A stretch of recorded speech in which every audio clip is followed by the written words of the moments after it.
Hello everyone, मैं रोहन आप सबका स्वागत करता हूं आपके अपने चैनल लर्नर्स हेलो पे। ये इंग्लिश ग्रामर का सीरीज चल रहा है जिसमें नाउन चैप्टर खत्म हो चुका है, नाउन समाप्त हो चुका है आपका। और इसमें अब हम लोग नया चैप्टर वर्ब करने वाले हैं।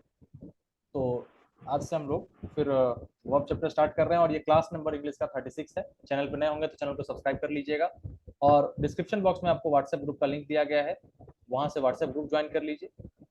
रात के 10 बजे आपको जूम ऐप का लिंक वहां से प्रोवाइड किया जाता है, जहां से निःशुल्क रूप से आप इस क्लास को ज्वाइन करके अपनी तैयारी को और अच्छी करें। तो शुरुआत करते हैं। मैं स्क्रीन शेयर कर रहा हूं, आप लोग ध्यान दीजिएगा। वर्ब चैप्टर आपका, जिसे हम हिंदी में क्या बोलते हैं, क्रिया। ठीक है,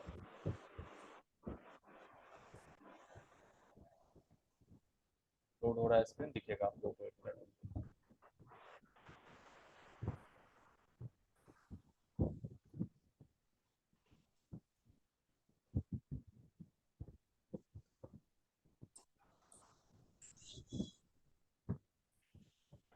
क्या कहते हैं, किसे क्या कहते हैं वर्ब बताइएगा कोई लोग।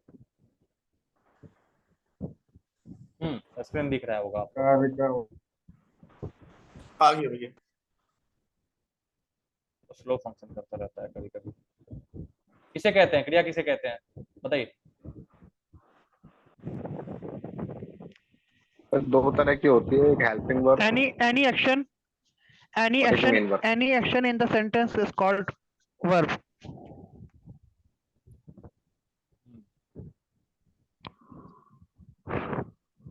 ठीक है, क्रिया भी शायद दो प्रकार की होती है, अकर्मक क्रिया और सकर्मक क्रिया।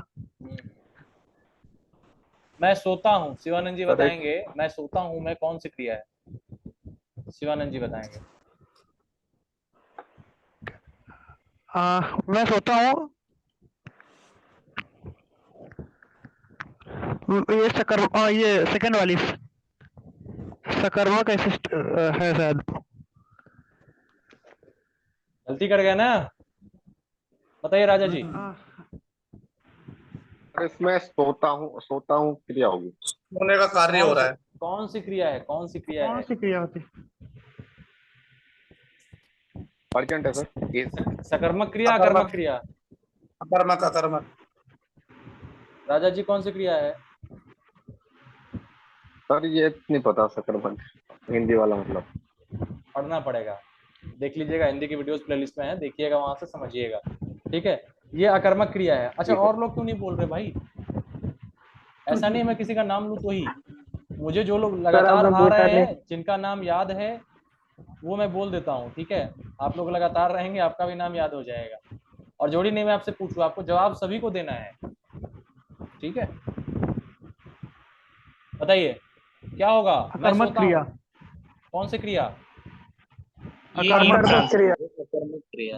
अकर्मक क्रिया होगा। देखिए मैं एक बार बता दूं आपको, दो तरह की क्रिया सकर्मक अकर्मक होती है हिंदी के लिए। क्या से क्वेश्चन पूछिए, मैं क्या सोता हूँ, जवाब मिलेगा कुछ नहीं, जवाब मिलेगा, तो ये अकर्मक क्रिया होगा। ठीक है, लेकिन जैसे कह दूं कि मैं फुटबॉल खेलता हूं, मैं क्या खेलता हूं, फुटबॉल। बस सकर्मक क्रिया। ठीक है, इस तरीके से आप पहचान उसकी कर सकते हैं। चलिए अब यहाँ पे आते हैं इंग्लिश ग्रामर का वर्ब। देखिए ध्यान से समझिएगा, सारे चैप्टर्स आपके इंपॉर्टेंट है और यही सारे चैप्टर्स एक तरीके से जुड़ के तब आप इन सब चैप्टर का कॉन्सेप्ट रखते हैं, तो ही आपको क्या होता है कि ये जो सवाल है आपके एग्जाम में आप उसको बना पाते हैं। ठीक है, पिक्चर थोड़ा सा फंस रहा है क्या। चलिए, आवाज तो नहीं ना फंस रही। वो भी ब्रेक हो रही है भैया जी। आवाज भी ब्रेक हो रही है क्या। थोड़ी थोड़ी ब्रेक हो रही है सर, हल्की सी। नहीं चलेगा, कोई दिक्कत नहीं, देखा जाएगा। ठीक है वैसे चल। हाँ हाँ, काम चलाइए, फिर सही हो जाएगा, अगले वीडियो से सही हो जाएगा, कोई दिक्कत नहीं। कौन सा किसको दिखाना है, हम लोग को सीखना है, बस जी हो गया, भैया। काम चलना चाहिए, बस कैसे भी नॉलेज गेन होना चाहिए। देखिए वर्ब कार्य का होना दर्शाता है, कोई भी काम हो रहा है उसको दर्शाने वाला सब क्या कहलाएगा, वर्ब कहलाता है। अतः वर्ब को डूइंग वर्ड कहते हैं। क्या कहते हैं हम लोग, डूइंग वर्ड कहते हैं। ठीक है, आवाज जा रही है ना? जी सर। ठीक है। वर्ब को दो भागों में बांटा गया है, स्क्रीन पे दिख रहा है, कोई दिक्कत तो नहीं? जी नहीं बिल्कुल सर, साफ दिख रहा है, क्लियर। ठीक है। वर्ब को दो भागों में बांटा जाता है, पहला आपका है हेल्पिंग वर्ब और दूसरा है, बोलते चलिए साथ में, main verb. Auxiliary main verb. Main verb देखिए स्क्रीन पे जो मेन दिख रहा है वर्ब। वही चीज है। वर्ब दो पार्ट के हो गए, दो तरह के बांटा गया, हेल्पिंग वर्ब और मेन वर्ब। मेन वर्ब को हम लोग मुख्य क्रिया कहते हैं मेन वर्ब। और हेल्पिंग वर्ब को सहायक क्रिया कहते हैं। अगर आप हिंदी अच्छे से पढ़े होंगे तो आप रिलेट कर पाएंगे इस चीज को। ठीक है, अब समझिए, पहले मेन वर्ब बताता हूँ। मेन जी वर्ब क्या है? मेन वर्ब के अंतर्गत हम उन वर्ब्स को पढ़ते हैं जो वाक्य के मुख्य क्रिया के स्थान पर आते हैं, जो एकदम मेन काम होगा उस सेंटेंस में, समझ लीजिए। ठीक है, जैसे खेलना है ना, पढ़ना, ये सब आपकी मुख्य क्रिया है ना। ठीक है, तो मुख्य क्रिया जी हो गए। लेकिन जैसे वहीं पे कुछ क्रिया सहायक क्रिया होती है, जैसे आपका इज एम आर वाला जो था पोर्शन, कैन कुड, ये सब जो होता है वो हेल्पिंग वर्ब। और इंग्लिश में जैसे प्लेइंग, डूइंग, जो भी काम आपका है मेन काम है ना, ये आपका मेन वर्ब हो गया। हेल्पिंग वर्ब देखिए क्या कहता है, हेल्पिंग वर्ब मॉडल्स जो मेन वर्ब का कार्य नहीं कर सकते, यानी वैसी क्रिया जो मेन वर्ब का कार्य नहीं कर सकते, वो आपकी हो जाएंगी हेल्पिंग वर्ब, जैसे कैन, कुड, मे, इस तरीके से। आपका एक और है हेल्पिंग वर्ब, दो भाग में बटा है, एक तो मॉडल्स हो गया और दूसरा है प्राइमरी ऑक्सिलरी वर्ब, है ना। इसमें क्या है आपका बी, डू, हैव, जो हेल्पिंग वर्ब एवं मेन वर्ब दोनों में कार्य कर सकते हैं। यानी वैसे ये जो होते हैं हेल्पिंग वर्ब जो मेन वर्ब के तौर पे भी काम होते हैं इसका, और हेल्पिंग वर्ब के तरह भी ये काम करते हैं। जैसे बी है, बी का ही फॉर्म था ना, क्या था आपका? टू है, वाज वर बीइंग। हाँ वही है, इज आर एम। ये सब बी का ही फॉर्म है। आपका इज आर एम। टू है, हैव है, तो ये सब आपका मेन वर्ब की तरह और हेल्पिंग वर्ब दोनों की तरह काम करता है। अच्छा, इसमें ध्यान दीजिएगा, नोट इसमें क्या है, need, dare, use to, marginal auxiliary verb है। कौन कौन? नीड, डेयर, डेयर मतलब साहस कहेंगे, नीड मतलब जरूरत, और used, use to marginal auxiliary verb है। नीड एवं डेयर मॉडल है एवं मेन वर्ब दोनों का कार्य कर सकते हैं। कौन कौन? नीड और डेयर, ये दोनों मेन वर्ब का कार्य कर सकते हैं। यूज टू और क्या है? यूज मॉडल एवं यूज एग्जेक्टिव दोनों है। मॉडल बताएगा क्या क्या होता है मॉडल, जैसे ही किसको कहते हैं? पास्ट की बातों को मॉडल्स बताइए क्या होता है? जो किसी सेंटेंस के मूड को मॉडल सर जैसे कैन, कोड, सेंटेंस वुड। के मूड को एक्सप्रेस करता है। जैसे वो किया करता था, जैसे वो जाया तो करता था, यूज टू। या तो कैपेबिलिटी हो या एबिलिटी हो या पॉसिबिलिटी हो, जैसे इट में rain, he can lift the stone, इस तरीके से। तो ही उसको वुड हिंदी में, कम, ही शुड डू। हिंदी में कुछ कहते हैं क्या? अब कहेंगे नहीं, अब किसको कहेंगे? कौन से? मॉडल्स का हिंदी क्या होगा वो तो नहीं मालूम है, लेकिन ठीक है, आगे देखिए। ऑक्सिलरी वर्ब वे वर्ब जो अन्य वर्ब के साथ प्रयुक्त लिखा है, प्रयुक्त होगा, प्रयुक्त होते हैं, ऑक्सिलरी वर्ब कहलाते हैं। यानी वैसे वर्ब जो दूसरे वर्ब के साथ क्या करते हैं, यूज में आते हैं, उसको क्या कहते हैं? ऑक्सिलरी वर्ब कहते हैं। ठीक है, इनको हेल्पिंग वर्ब्स भी कहा जाता है। ठीक है, ऑक्सिलरी वर्ब को ज्यादातर हम लोग बोलचाल की भाषा में क्या है, हेल्पिंग वर्ब्स के नाम से जानते हैं। ठीक है, आगे देखिए, अगला है मॉडल ऑक्सिलरी वर्ब। इसमें देखिए can, could, may, might, shall, will, would, should, must, ought to, modals, modal auxiliary verb है। ये सब क्या है? सही बताया ना, कैपेबिलिटी, पॉसिबिलिटी, ये सब जो बताया। Can, could, may, might, shall, will, would, should, must और आउट टू, ये सब मॉडल ऑक्सिलरी वर्ब्स हैं। ठीक है, इनका प्रयोग सिर्फ हेल्पिंग वर्ब के रूप में ही किया जा सकता है। ठीक है, ये मेन वर्ब के तरह यूज नहीं किए जाएंगे। बात समझ में आ रही है? इनका प्रयोग सिर्फ हेल्पिंग वर्ब के तरह ही यूज होगा। जैसे एग्जांपल से समझिए, शी कैन रन फास्ट, इसमें कैन क्या है? मॉडल। मॉडल है, हेल्पिंग वर्ब है आपका कैन, है ना? यू शुड, ऑक्सिलरी वर्ब भी है फिर। हाँ वही एक्सम्पल वर्ब को helping verb. You should study English, should है इसमें आपका, आपको इंग्लिश पढ़नी चाहिए, इंग्लिश पढ़। है ना? तो जी शुड हो जाएगा यहाँ पे आपका।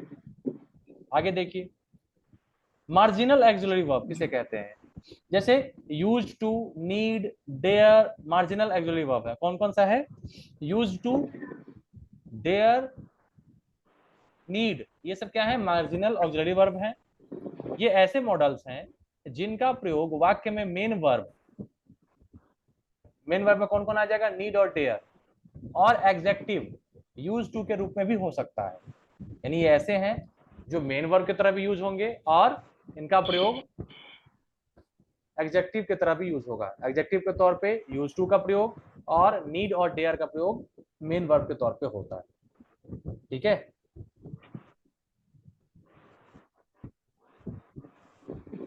क्लियर है?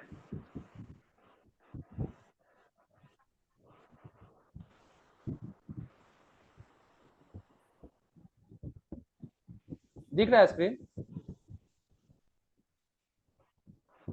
जी। चलिए अगला देखिए, I am use to sleeping late at night, इसका क्या मतलब हुआ? कोई हिंदी बताए?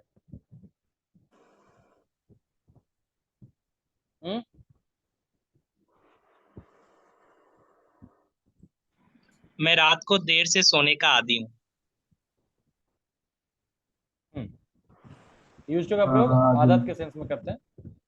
आदि होने के लिए भैया यूज टू, आदि होने के लिए जैसे मैं आई एम रात को यूज, जागने का। हाँ, I am use to sleeping late at night, देर से सोने का आदी। ठीक है, अगला देखिए, आई नीड यू, मतलब मुझे तुम्हारी जरूरत है, और नीड यहाँ पे मेन वर्ब है, यूज टू वहां पे ऑक्सिलरी वर्ब था। आई नीड यू, नीड यहाँ पे मेन वर्ब है। अगला देखिए, you need not come tomorrow, इसका मतलब पहले बताइए।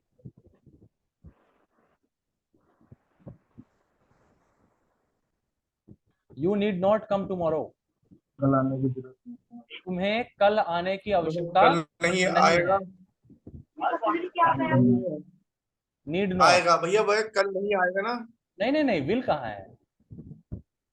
Need not, you tomorrow need, भैया, you tomorrow. You need not come tomorrow. हाँ भैया, टुमारो। तुम्हें कल आने की जरूरत नहीं है, ये बिल्कुल होगा सही, सर। बिल्कुल सही। You need not come tomorrow, तुम्हें कल आने की जरूरत नहीं है। तो यहाँ पे जो नीड है, ये यहाँ पे हेल्पिंग वर्ब आ गया। बात समझिए, एक जगह नीड मेन वर्ब, एक जगह हेल्पिंग वर्ब के तौर पे यूज हो गया। हमने वही देखा था ना कि आपका जो क्या कहते हैं, कौन सा एक्सिलरी वर्ब था? मार्जिनल एक्सिलरी वर्ब दोनों तरह से यूज होते हैं, मेन वर्ब और एक्सिलरी वर्ब के दोनों तरह से यूज हो सकते हैं। अगला, she does not dare to come home late, dare का मतलब क्या होता है? जरूरत ना। हिम्मत होती है सर। हाँ, she does not dare to come home late, इसका मतलब बताइए पहले। ट्रांसलेशन की प्रैक्टिस भी आपकी इसी तरीके से हो रही है। किन्हीं लोगों ने कहा था कि ट्रांसलेशन की लेट प्रैक्टिस आने की कराइएगा, हिम्मत कर, यही तो है प्रैक्टिस। लेट आने की, शी, उसके लेट आने की हिम्मत करती है। घर लेट बहुत। वह नहीं, देर से घर आने की हिम्मत नहीं करती है। बिल्कुल सही।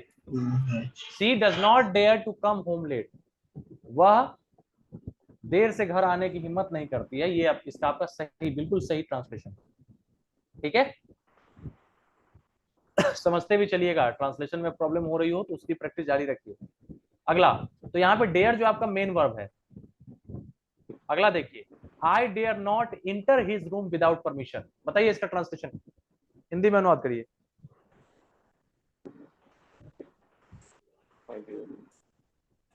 मेरी हिम्मत नहीं है बिना परमिशन के उसके रूम में जाने की। हाँ, I dare not, I dare not enter his room मैं- विदाउट परमिशन। मैं मेरी उसके हिम्मत कमरे में नहीं है बिना अनुमति के प्रवेश करने की बिना उसके हिम्मत नहीं करता। बिना उसके हाँ, कमरे में जाने मैं उसके कमरे में बिना उसकी अनुमति के प्रवेश करने की हिम्मत नहीं करता हूँ। ठीक है, I dare not enter his room without permission. तो यहाँ पे जो डेयर है आपका हेल्पिंग वर्ब है। ठीक है, और इंटर जो है वो डायरेक्ट इंफिनिटिव है। ठीक है, अब आगे देखिए, ये सब आपका एक तरीके से रिवीजन चल रहा है, आप ये जान रहे होंगे, नहीं जान रहे तो सीखते चलो। ऑक्सिलरी वर्ब्स के कुछ मुख्य बिंदु। ठीक है, ऑक्सिलरी वर्ब को हेल्पिंग वर्ब भी कहते हैं। इसके कुछ मेन पॉइंट्स से देख लेते हैं। रूल क्या है? Rule first, model auxiliary verb का प्रयोग मेन वर्ब के रूप में नहीं होता है। ठीक है, जो आपका मॉडल ऑक्सिलरी वर्ब है, दो तरह के ऑक्सिलरी वर्ब थे, एक मार्जिनल ऑक्सिलरी वर्ब और एक मॉडल ऑक्सिलरी वर्ब। तो मॉडल ऑक्सिलरी वर्ब का प्रयोग सिर्फ और सिर्फ हेल्पिंग वर्ब की तरह यूज होगा, लेकिन मार्जिनल ऑक्सिलरी वर्ब जो था, यूज टू, डेयर और नीड, इसका प्रयोग हम दोनों की तरीके से कर सकते थे, आपका मेन वर्ब के तौर पे भी और हेल्पिंग वर्ब की तरह भी। ठीक है, एग्जांपल आपने देखा अभी। तो वही फर्स्ट रूल है कि मॉडल ऑक्सिलरी वर्ब का प्रयोग मेन वर्ब के रूप में नहीं होता, इसका प्रयोग हेल्पिंग वर्ब्स के रूप में होता है। ठीक है, जैसे I can lift this box. Can यहां पे क्या है? मेन वर्ब है, हेल्पिंग वर्ब है? Helping verb. Helping verb. और लिफ्ट, उठाना, ये आपका मेन वर्ब है। Main verb. ठीक है, आप समझते चलिएगा कि कौन मेन है। मेन काम यहाँ पे उठाने का हो रहा है, इसलिए मेन वर्ब है, मुख्य क्रिया है। और कैन जो है सकना। ठीक है, मैं इस बक्से को उठा सकता हूं, तो सकना जो है ये आपका सहायक क्रिया है, हेल्पिंग वर्ब है। किसी को कोई दिक्कत इसमें? नहीं सर। ठीक है, आगे, ही शुड वर्क हार्ड। बताइए मेन वर्ब कौन है, हेल्पिंग वर्ब कौन है? मेन वर्ब वर्क है। वर्क। हेल्पिंग वर्ब मेहनत, वर्क। उसे मेहनत करनी चाहिए, उसे कड़ी मेहनत करनी चाहिए। हाँ, उसे कड़ी मेहनत करनी चाहिए, हार्ड है। तो ही शुड वर्क हार्ड। तो शुड यहाँ पे हेल्पिंग वर्ब है और वर्क आपका मेन वर्ब है। ठीक है, बहुत लोग ऐसे भी होंगे, बिल्कुल होता है, कि जो हेल्पिंग वर्ब और मेन वर्ब में नहीं जान रहे होंगे अभी तक। ठीक है, तो आप इसलिए एक एक चीज मैं बता रहा हूँ, साथ साथ चल रहा हूँ, एक एक लाइन, कि उनका भी रिवीजन हो और आपका भी रिवीजन हो, वो सीख जाए और आपका रिवीजन हो जाए। समझते चलिएगा। रूल 2, जो बिल्कुल नहीं जान रहे हैं, नए हैं, उनके लिए अच्छा मौका है शुरुआत से सीखने का, तो मिस नहीं करिएगा, क्लास रेगुलर आइएगा। मॉडल ऑक्सिलरी वर्ब का प्रयोग V1, V2, V3 ING form या SES के फॉर्म में नहीं होता। अब कोई क्लियर करे, V1, V2, V3 ING SES क्या है? बताइए उन लोगों को जिनको कुछ नहीं पता इस बारे में। भैया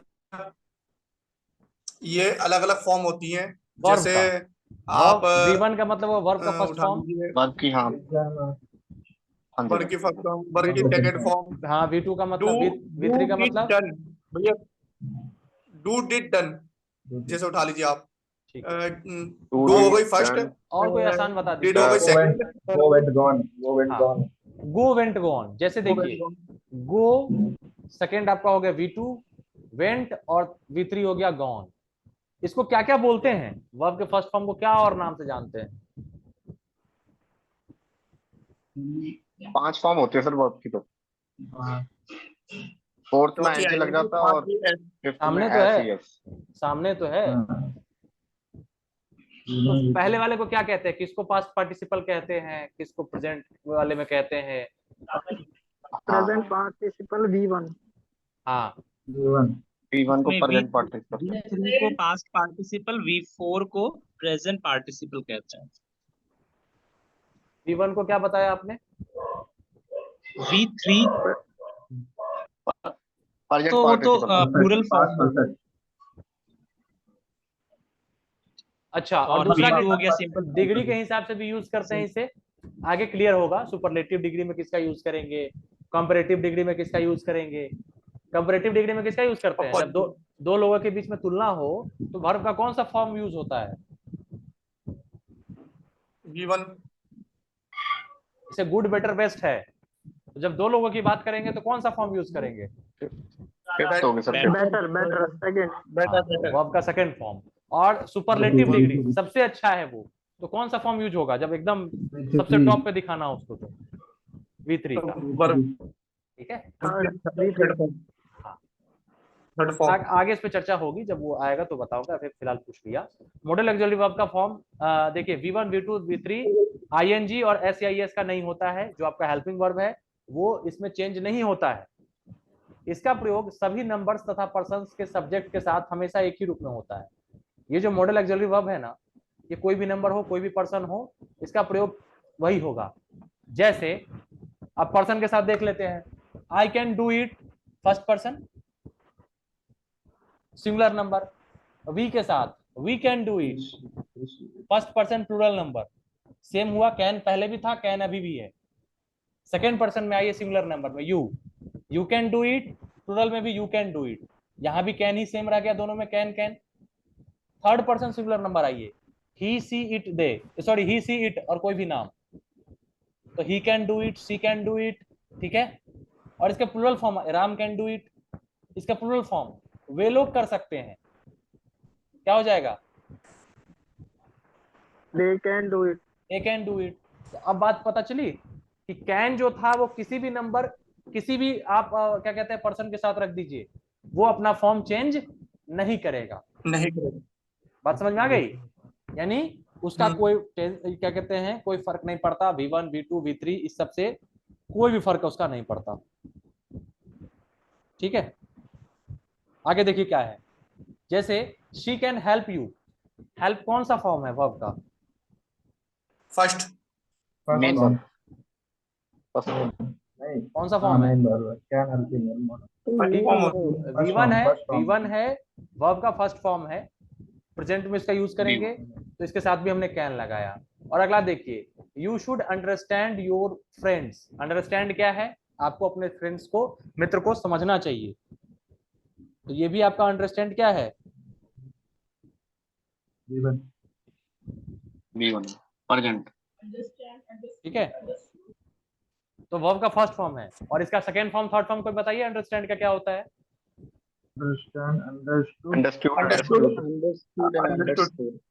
अंडरस्टैंड्स, अंडरस्टैंडिंग। पहला फॉर्म अंडरस्टैंड है, दूसरा फॉर्म क्या है?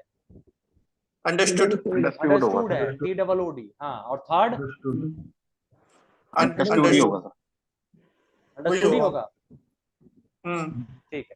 तो यहाँ पे कैन और शुड देख लिया आपने, मॉडल ऑक्सिलरी वर्ब है। रूल 3 देखिए, पहला क्या रूल था? रूल सेकंड वाला क्या था कि इसका कोई भी फॉर्म चेंज नहीं होगा। रूल थर्ड क्या कहता है? देखिए स्क्रीन पर ब्लिंक होने लगा, कोई बात नहीं, इसको बाद खत्म करते हैं। आउट तथा यूज्ड के बाद इंफिनिटिव 2 + V1 का प्रयोग होता है। हाँ समझिए, आउट हो OUGST या USED यूज्ड हो, इसके बाद इंफिनिटिव 2 को इंफिनिटिव, 2 + V1 को इंफिनिटिव कहेंगे, तो 2 प्लस वर्ब का फर्स्ट फॉर्म यूज होगा। जैसे वी आउट और 2 लगाएंगे, फिर उसके बाद आउट है, और वर्ब का फर्स्ट फॉर्म रिस्पेक्ट, वर्ब का फर्स्ट